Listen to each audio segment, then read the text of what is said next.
Polavaram project ఇది ప్రవాహానికి అడ్డుగా మట్టి రాతి కట్ట, మరోవైపు ప్రాజెక్ట్ శిల్పం.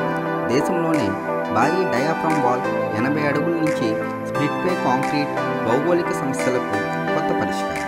పోలవరంని కేంద్రం జాతీయ ప్రాజెక్టుగా ప్రకటించింది. ఏ ఆనకట్టైనా నీటి ప్రవాహం పైన కడతారు, కానీ ఇది ప్రత్యేకం. అది నదీ ప్రవాహంపై రాళ్లతో కూడిన కట్ట ఉంటుంది.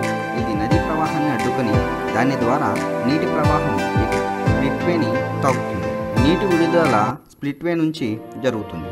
అక్కడ విడుదలైన నీరు కిలోమీటర్ల పాటు ప్రవహించి అసలైన ప్రవాహంలో కలుస్తుంది. అంటే ఇక్కడ నదీ ప్రవాహాన్ని మారుస్తుందన్నమాట. ఎర్త్ మాక్వెల్ డ్యామ్ కొలతలు 1750 మీటర్ల పొడవు, 41 మీటర్ల ఎత్తు ఉంటుంది. కింద భాగాన 300 మీటర్ల వెడల్పుతో నిర్మిస్తుంది. పైన 30 మీటర్లు ఉంటుంది. అంటే నదీ ప్రవాహానికి 1.75 కిలోమీటర్ల పొడవున ఒక కొండనే అడ్డుగా వేస్తారన్నమాట. ఈ అడ్డకట్ట నీటిని నిలిపి ఉంచుతుంది. ఇది గరిష్టంగా 50 లక్షల క్యూసెక్కుల ప్రవాహాన్ని తట్టుకునేట్టుగా ఉంటుంది. గోదావరిపై వచ్చిన వరద ఇప్పటి వరకు 3 లక్షల క్యూసెక్కుల్లోపే. రోజుకి 10,000 క్యూబిక్ మీటర్ల పని జరగనుంది. హెడ్ వర్క్స్ లో మొత్తం 155 లక్షల క్యూబిక్ మీటర్ల పని జరగాల్సి ఉంది. ఇప్పటికీ 717 లక్షల క్యూబిక్ మీటర్లు అంటే 68% పని పూర్తయింది. గంటకి 250 క్యూబిక్ మీటర్ల కాంక్రీట్ కలిపే బ్యాచింగ్ ప్లాంట్లు 3 ఉన్నాయి. ప్రాజెక్టులో వినియోగిస్తున్న మొత్తం పరికరాల విలువ 2,000 కోట్లు. ఈ ఖర్చుతో మధ్య తరహా ప్రాజెక్టుని నిర్మించవచ్చు. ప్రాజెక్టులో గంటకి 1750 టన్నుల క్యూబిక్ మీటర్ల కంకర కొట్టే యంత్రాలున్నాయి. ఈ సామర్థ్యాన్ని మరింత పెంచుతున్నారు. ఏ నిర్మాణ ప్రాజెక్టుకైనా వర్షాకాలంలో ఇబ్బందులు తప్పవు.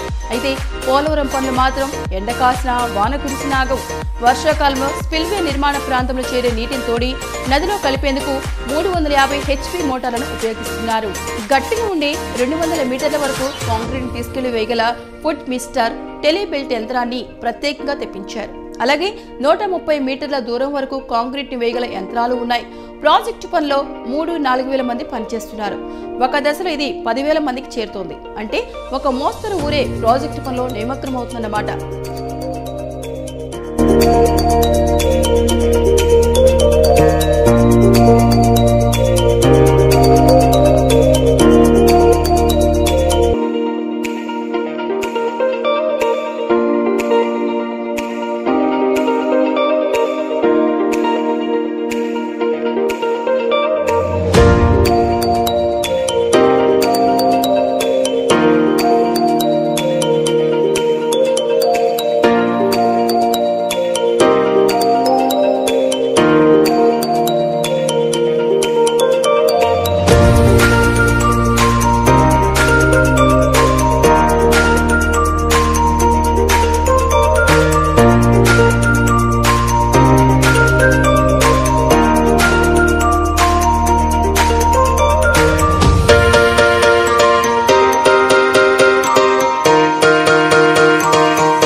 ఇవ్వండి పోలవరానికి సంబంధించిన విశేషాలు.